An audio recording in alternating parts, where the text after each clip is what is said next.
क्या पशु, क्या पक्षी, क्या ब्रजभूमि में पैदा हुए बच्चे, क्या बूढ़े, क्या युवतियां, क्या युवा, सब उस मस्ती में मग्न हुए। आइए वो मस्ती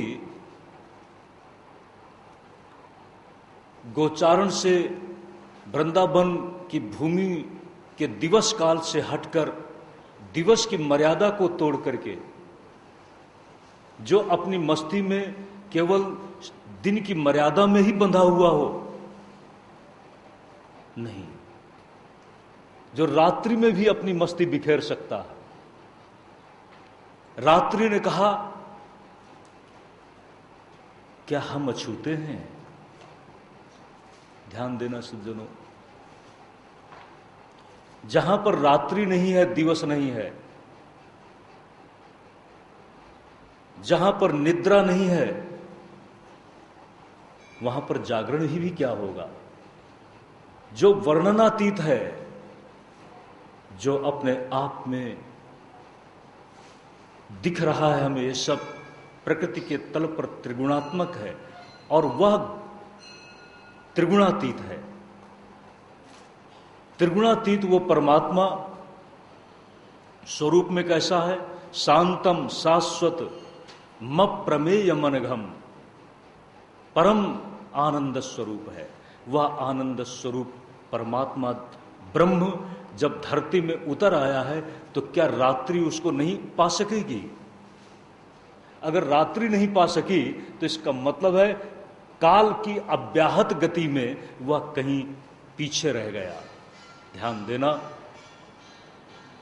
दिवस की व्यवस्था को आक्रमित कर, आक्रांत कर वह रात्रि में प्रवेश करता है।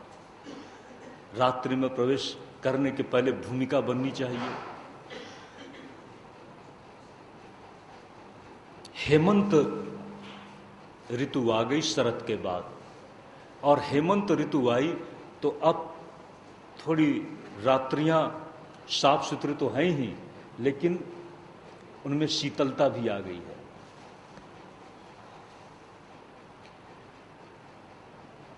बड़ा ही प्रकृति का मनोरम प्राकृतिक वातावरण है।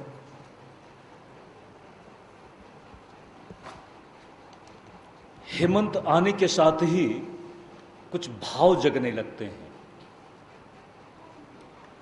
कैसे भाव जगने लगते हैं? प्रणय का राग कहते हैं अपने आप कहीं फूटने लगता है, और जब प्रणय का राग यानी प्रेम का राग हेमंत से आगे बढ़ते बढ़ते जब बसंत में पहुंचते हैं, तब तो वह अपनी चरम सीमा की लहरों से आक्रांत हो जाता है। सज्जनों, ये एक अनुभवगत सत्य है। इसलिए बसंत की बड़ी बात हुई है, चाहे पूर्व हो या चाहे पश्चिम हो। हम यहां बसंत कहेंगे और उधर आप क्या कहेंगे? Spring days. ऑटम बीत गया, बारिश भी नहीं है, स्प्रिंग डेज। आप जिधर नजर डालिए फूलों की साज सज्जा, हर सड़क और सड़क के किनारे लगे हुए फूलों के वृक्ष मानो आपको आमंत्रित कर रहे हों। और ध्यान दें, अगर रात्रि की बात आ जाती है तब तो बात ही क्या होगी। कृष्ण के लिए कुछ भी अछूत नहीं है। दिन भी उतना ही आनंदमय है और रात भी उनके लिए उतनी ही आनंदमय है। हेमंत का प्रारंभ हुआ, कालातीत, काल की हर व्यवस्था में काल के साथ जुड़ा हुआ है, चाहे दिवस का काल हो और चाहे रात्रि का काल हो, लेकिन भूमिका बनती है हेमंत के साथ। जब क्रमिक व्यवस्था में आगे बढ़ना है तो एक पगथिया चढ़ करके ही तो दूसरी पगथिया में पहुंचेंगे। पगथिया समझते हैं ना, एक सीढ़ी में पैर रख करके ही तो आप दूसरी सीढ़ी में जा सकेंगे, और दूसरी सीढ़ी के बाद कहीं ना कहीं सीढ़ी का अंत तो होगा ना। और कृष्ण की सीढ़ी कौन है? दुनियादारी की सीढ़ी। दुनियादारी में भी वह एक मस्ती को बिखेरता है। ध्यान दें सज्जनों, कैसे ब्रज की गोपांगनाओं में, गोप कुमारिकाओं में कृष्ण के प्रति अनुराग जगा। जो मैंने कहा था, ये प्रणय के राग का समय है, प्रेम के राग का ये संचार करने वाला विशेष समय है। गोप कुमारियों के अंदर कृष्ण को पाने की चाह जगी, और कृष्ण को पाने के लिए उन्होंने प्रार्थना की। किससे प्रार्थना की? देवी से। कात्यायनी महामाये महायोगिन्यधीश्वरी नंद गोप सुतम देवी पति में कुरुते नमः। इस मंत्र का जप किया, और एक कहते हैं मास व्रत को, जो एक माह पर्यंत व्रत चल सके उसका अनुष्ठान किया। व्रत चल रहा है। ध्यान में सज्जनों, बड़ी अद्भुत कथा है। कृष्ण किसी की पुकार को पूरा न करें तो फिर अब ये बात दूसरी है कि पुकारने वाला किस कामना से पुकारता है। उसकी कामना की पुकार के रंग में ही तुम अपने को रंग दो, तब तो सामान्य बात है। लेकिन उसकी कामना से परहेज नहीं, लेकिन हमारा अपना व्यक्तित्व अपना बना रहे और उसके पास भी हम पहुंच जाएं तो उसकी पुकार पूरी हो गई। कृष्ण को लोग कहते हैं क्या चीरहरण की कहानी है। कृष्ण तुम्हारे हमारे किसी के कहने से चलेंगे? कृष्ण तो प्रेम के पंथ में चलते हैं, और प्रेम के पंथ में जब कोई उन्हें पुकारता है तो उसकी पुकार पूरी कब होगी? जब उसके सामने खड़े हो जाएं। ध्यान दें, ये जो गोप कुमारिकाएं हैं, ब्रह्म मुहूर्त का समय है, नदी में गई हैं, पूजा किया है, आराधना किया है, और स्नान करने के लिए उतर गई हैं। भगवान कृष्ण, बाल कृष्ण, रसिया कृष्ण तट पर पहुंच जाते हैं, और जब तट पर पहुंच गए तो स्नान करती हुई उन गोप कन्याओं के वस्त्रों को उन्होंने कंधे में रख लिया, और कंधे में रख करके एक कदम वृक्ष के ऊपर चले गए।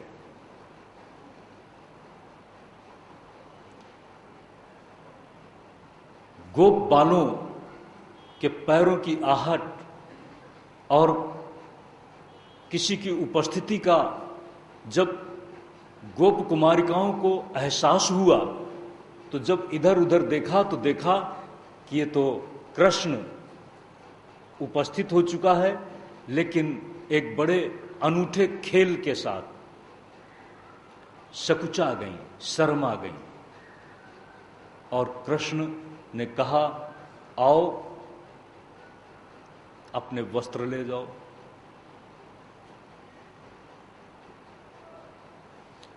प्रश्न है क्या करते कृष्ण, क्या कहते? वे गोपी कुमारिकाएं कृष्ण को पाने के लिए पराम्बा भगवती कात्यायनी से प्रार्थना कर रही हैं। कात्यायनी महामाये महायोगिन्यधीश्वरी नंद गोप सुतम देवी पति में कुरुते नमः। इस मंत्र में थोड़ा सा शब्दांतर करके अगर कोई कुमारिका जिसकी शादी नहीं हुई हो, अगर इस मंत्र की साधना करती है और उसका समय आ गया है, समय का इंतजार करना पड़ेगा, तमाम अवरोधों को दूर करके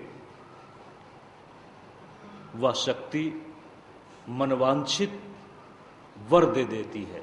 मनवांछित पति प्राप्ति की जो आकांक्षा है उसको पूरा कर देती है। अगर मंत्र अपना फल न दिखाता तो मंत्र निष्फल हो जाता, और मंत्र जब फल दिखाता है तो कृष्ण उपस्थित होते हैं, यही मंत्र का फल है।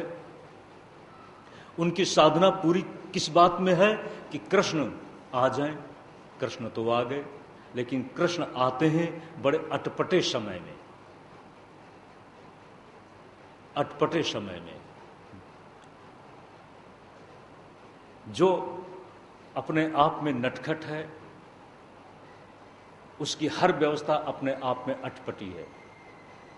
हमको वो नटखट लगता है, लेकिन हम नहीं सोचते कि हम कितने खटपट में होते हैं। और जब हमें ये पता न चले तो हम उसको क्या कहें। वो तो हर व्यवस्था में सुव्यवस्था देख लेता है। जिस समय कहा कि आओ अपने वस्त्र ले जाओ, गोप कुमारियों ने अब देखा कोई विकल्प नहीं है, पानी में खड़ी हैं, ठंडी का समय है, कब तक खड़ी रहेंगी, बड़ा प्रश्न है। निकली और इधर ध्यान देना, कदम्ब के ऊपर चला गया था भगवान कृष्ण। कदम्ब के ऊपर क्यों गए?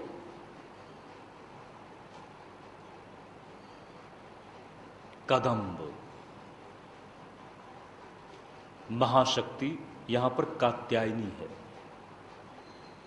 कात्यायनी और काली, कराल वदना काली, कामिनी कमला कला, क्रियावती कोट राक्षी, कामाख्या काम सुंदरी। काली कात्यायनी को, जो कात्यायनी है वही काली है। और कात्यायनी कदम्ब, कदम्बा चलवाशिनी, कदम्ब कुसुम प्रिया, कदम्ब फूलों के साथ जिसका अनुराग हो, और कदम्ब वृक्ष में भी जिसका निवास हो। तो मानो कात्यायनी को बता रहे हैं कि तुम्हारी ये साधना करने वाली गोप कुमारिकाएं हमको बुला रही थी, तो अब मैं आ गया हूं, तुम इसके लिए साक्षी हो। और मैं आ गया हूं। आपकी साधना का परिणाम कहीं ऐसा नहीं है कि न मिले। इसलिए और एक बात और भी बता दें, काली और कृष्ण दोनों का बहुत एक ही रूप है। काली ही कृष्ण है, कृष्ण ही काली है, वही यहां पर कात्यायनी है। इसलिए कदम्ब के वृक्ष के ऊपर गए हैं। शक्ति कहां रहती है? देवी कहां रहती है? देवी हमेशा ठीक है, आप उसको नीचे उतार लो। वैष्णो देवी कहां रहती है? पहाड़ में। चंडी कहां रहती है? पहाड़ में। और जब शुंभ निशुंभ को पता चला था तब भी देवी कहां थी? किसी मेरु श्रृंग में ही थी। चंडमुंड ने कहां देखा था? एक ऊंचाई पर। ऊंचाई का प्रतीक है कदम्ब, और कदम्ब प्रिया है वह। कदम्ब वृक्ष उसके निवास की स्थली है। इसलिए कृष्ण मानो बताने के लिए गए कि आपके मंत्र को करने वालियों को मैं मिलने की कामना थी, मैं मिलने के लिए आ गया हूं। क्योंकि मंत्र की अधिष्ठात्री शक्ति ही तो यहां पर साक्षी है।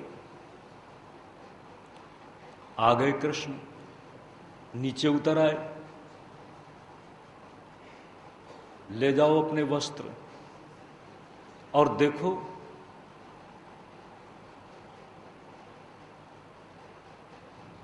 तुमने बहुत गलत किया है। आने में अब संकोच हो रहा है। करो गलती, और गलती ऐसी कि जिसको बदला नहीं जा सकता है। अरे ये तो मैं आ गया हूं, और मैं तो तुमको तुम्हारे कपड़े भी दे दूंगा। अगर कोई दूसरा आता, क्यों दयानंद जी, दूसरा भी तो जा सकता था ना, तब क्या होता? कल्पना करिए, भगवान कृष्ण की भगवत्ता को कौन जान सकता है?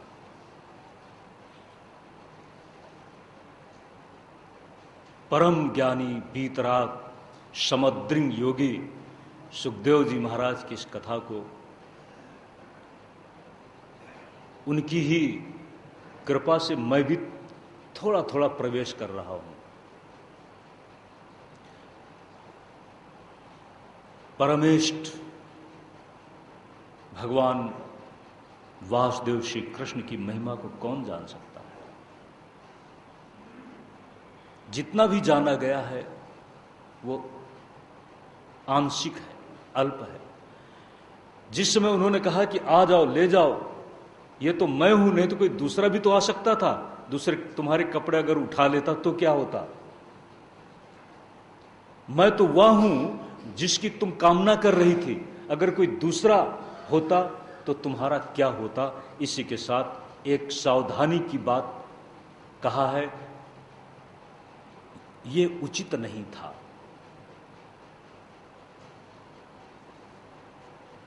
स्नानम दानम तथा होमम शयनम गमनम भुजिम। स्नान, दान, होम, शयन, ख्याल रखना, कहीं जाना हो या भोजन करना हो तो कहा है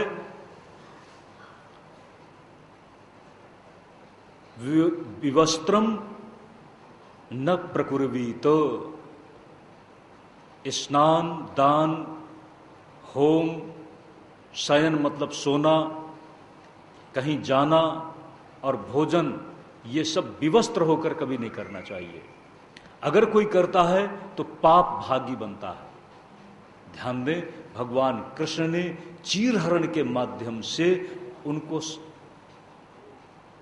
शास्त्र के अनुसार चलने की प्रेरणा दी, और इसी के साथ उनकी जो कामना थी कि कृष्ण को मुझे मेरे पति के रूप से ओ भगवती मिलाओ।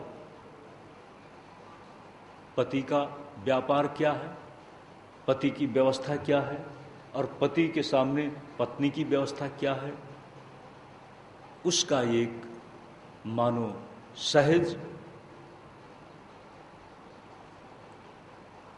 संकल्प की भूमि में